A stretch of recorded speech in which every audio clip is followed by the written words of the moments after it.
in those conditions. The batteries in the cameras were off-the-shelf D-size batteries that you can buy at the Kmart, you know? But if you were to take film and put it in an oven at 250 degrees, it would bubble up. True, yeah, absolutely, yeah. Absolutely. Yeah. It would, and the radiation as well. I mean, these cameras should have been like lead lined or something, you know. And then there's still a problem of changing. How do they change the film? How do they change the rolls of film? No, they show them doing that. They're doing it out in the dust. Out in the dust with their gloves? With the big gloves, man. No, one of the things I saw today was that the gloves, that they had like gardening gloves on. They didn't have the gloves that they show you. They were using like gardening gloves, because otherwise there's no way with those gloves, because they showed another thing, that in zero atmosphere, if you had those gloves, they're all puffed up. And there's no way you could make a fist even in them. You know? Yeah, they have to be integrated into the suit, and the whole suit is pressurized. So, I don't know. I mean, I don't even know how you would operate the exposure and aperture and focus controls, let alone how you would change the film. I mean, that's just. No. Well, and you know what else is funny? When they did the press conference of the three astronauts, they didn't look happy or excited. They were like looking down and dour, you know. And people were asking them, well, what was it like to be on the moon and see the stars?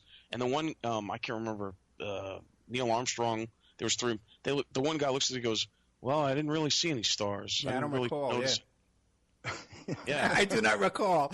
I do not notice that. You went all the way to the moon and forgot to look at the stars. Yeah, and there are no stars on the moon. When they took pictures, you don't see a star field at all, no stars.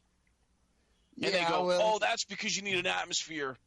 They'll go, oh, that's because you need an atmosphere to see stars. What? Well, some people claim that it was because they were taking very short exposures, and that the lens aperture or whatever wasn't open long enough to capture the light from the stars. But that's questionable at best, given how bright these stars should have shined. And of course, the prevailing opinion on that is that it would have been absolutely impossible for NASA to have faked the star field. Exactly. Right. They would have been, they would have had to be in perfect compliance in each and every shot, all from different angles. I mean, it would have just been a technical nightmare trying to accurately represent what the star field would actually look like from all of these different angles, and any astronomer would have immediately been able to pick out any anomalies. So they just figured it was easier to just leave them out,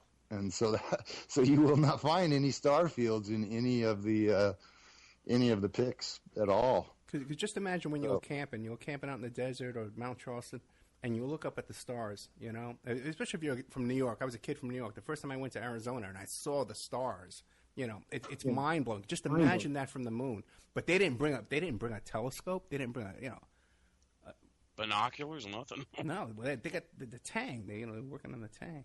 Yeah. And they took hundreds and hundreds of pictures. So even if we accept NASA's explanation that they weren't taking long enough exposures to capture the star fields, why didn't they even take a single picture specifically I mean, it must have been just a dazzling sight. You would think they would have wanted to certainly capture that and specifically expose for the star fields in some of their pictures, right? It would have been overwhelming, to look up and see those clusters of stars. Because when you're out in the desert, man, you see that for the first time. It's not like the sky. You're not gonna turn your camera up there and take some pictures of that. I mean, come on, that's just. There's this. Have you guys seen this thing about? Maybe I shouldn't bring this up. But there's a flat Earth theory that the Earth is actually flat. I don't believe that, but they do make a good point. Who's laughing? Is that you, Ed? No, that was a dog laughing, man. That's how bad it is. Go ahead. Well, they do make one good point about the Earth rotates, right, in 24 hours, right? Yeah. How come it's the same time distance from New York to L.A., 5 hours, about 4.5, 5 hours, from L.A. to New York?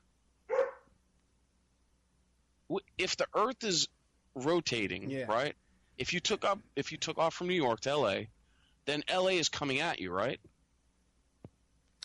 Yeah, I know, but it's not. Okay, Mike.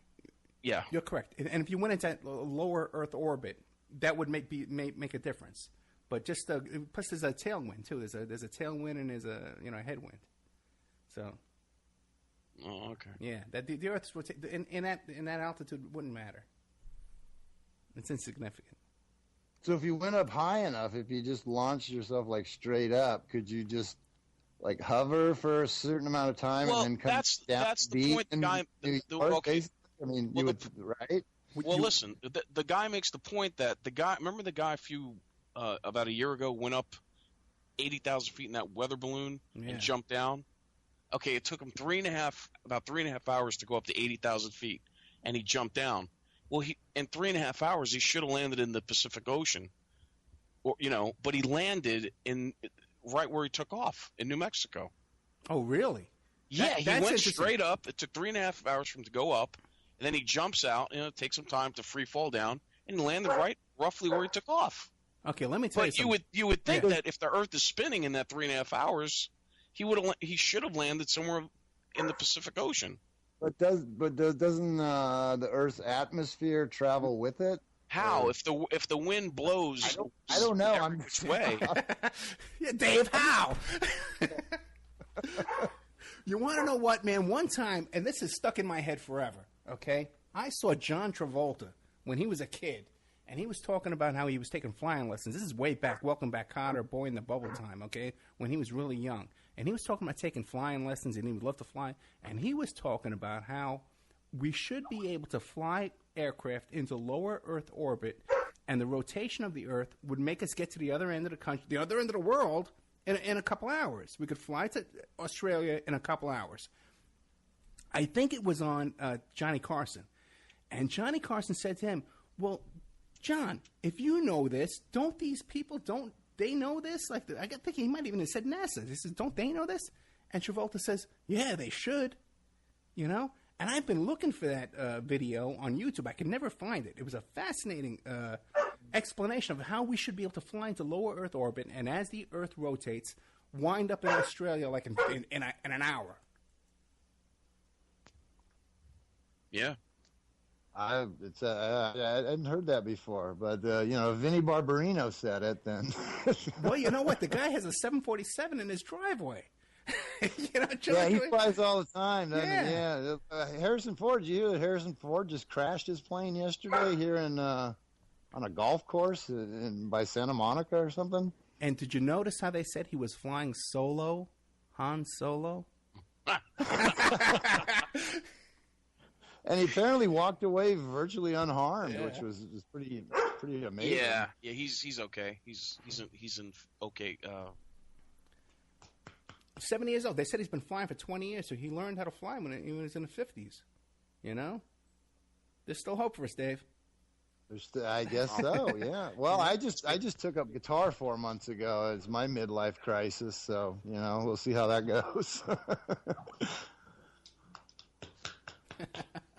Okay, all right. Well, I can't afford to get a pilot's license. I got to lower my sights a little bit. Yeah. And Ed, the other thing about the astronauts, none of them really parlayed that into. There you go, parlay. Okay. Like you never really saw any of them on Johnny Carson or any of the late shows or the talks. The talk show circuits like Mike Douglas or Dick Cavett. Yeah.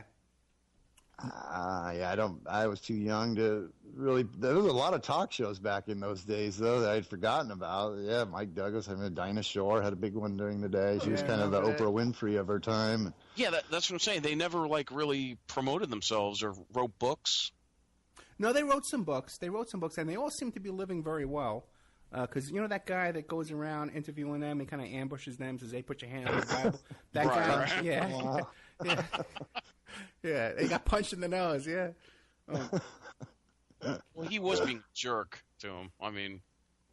Well, I'd like to see the unedited versions of those interviews, because if he was being a jerk on the parts that he puts out, I can imagine what caused them to kick him out of their house, But you're right, you would think these guys, these astronauts, they kind of... This guy just showed up off the street, wants to do an interview with him. They says, yeah, come on in.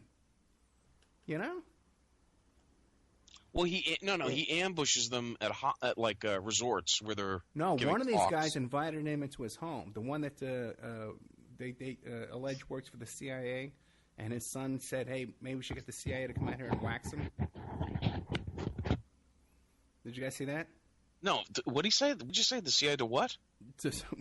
Dad, maybe we should call the CIA to come out and wax him.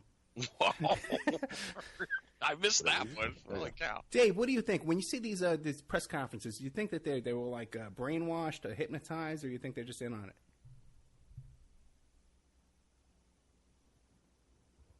I am losing you. Are you still there? Yeah, I'm here. I'm asking you. Here. Oh, you're back. You fade out. You keep fading out on me. Yeah, I'm asking you about the press conferences. Do you think that they were hypnotized or brainwashed or something, or do you think that they? The initial one was pretty awkward, I gotta say, which has been on YouTube for years now. You can pull up the when they, which is when he made the comment about the stars, I believe it was referenced earlier. Yeah. And yeah, they don't come off as they come off as people who are like seem almost ashamed of themselves. I mean, here they are. They've just come back. They're being hailed as these great American heroes. I mean, they are. You know, they're more in the spotlight and more adored than pretty much anybody on the planet at the time, and yet during their press conference, their body language is just couldn't be more out of line with that. You know, they just seem very, very awkward, like they'd rather be anywhere else than be there and you know, be doing anything else than answering the questions. So, yeah, I think their body language in that speaks volumes. Yeah, and one thing you can't hide is shame. You know, that look of shame on your face and humiliation. Like we were talking about those cops before. Hey, we're going to be dropping some stations. We just dropped the PSN radio, so we'll say goodnight to those guys. We're going to be dropping Talk Superstation as well. But I want to give a plug to Patty Walking Turtle, who's producing for us tonight for the Awake Radio Networks at all those stations. And Saturday at 3 p.m. CST Central Time, Where the Wild Things Grow on Awake Radio Network. Mondays 4 p.m. Turtle Talk with Walking Turtle and Barbara Three Crow on Scottish Sovereigns on the Land and Awake Radio Network. So all those shows you can catch Patty Walking Turtle, who is a real saint and helps us out with producing our show and stuff like that. And very fascinating shows that she does on these different stations. So we're getting down to the end of the show. Dave, you want to hang out a little while longer and take some calls? I don't have too much more time, actually. I got an engagement I got to get to here very soon. Dave never hangs, but that's okay, man. Listen, Dave, I'm happy to get you, bro. Dude, I love when you come. I'm always love doing your show. It's it's always a pleasure, and one of the few out there who I never really tosses me a curveball. You know, a lot of the shows I go on, I'll just get these questions just out of left field, you know, and I hear you. I know, so, man. Yeah, I mean, some of these people have their own agenda, and you know, they want to skew everything to fit their own, you know, what view that they're pitching, and I never really get that from you. So I always enjoy doing your show. No, thank you very much. I could stay longer, but yeah, unfortunately, I thought we were going to be done at 7, so I have another engagement that I need to get to. No sweat, my friend. Oh, hey, Dave. Yeah. Hey, check out Betsy McGee's work on the Boston bombing. It's pretty interesting. Betsy McGee? Betsy McGee, yeah, she's on YouTube. McGee? McGee, yeah, Betsy McGee. She does unbelievable work, and she did a really bunch of cool things on the Boston bombing. Yeah, real good. Yeah, I'll check it out. And also, you know that that Zarnev, his friends, say that that's not him in the courtroom. Oh, really? Yeah. They're like, that's not him. Yeah. I mean, there's just so much weirdness surrounding this case, you know, and, you know, the whole question of what happened to the older brother and then the friend who was, you know, basically just executed by some kind of FBI hit team or something, and you know, in his own home while he was being questioned. It's there's just so much about it that just reeks to high heaven. When 2 FBI agents that fell out of a helicopter. Oh yeah, I forgot about that. Oh, yeah. Yeah. Oh yeah, it's And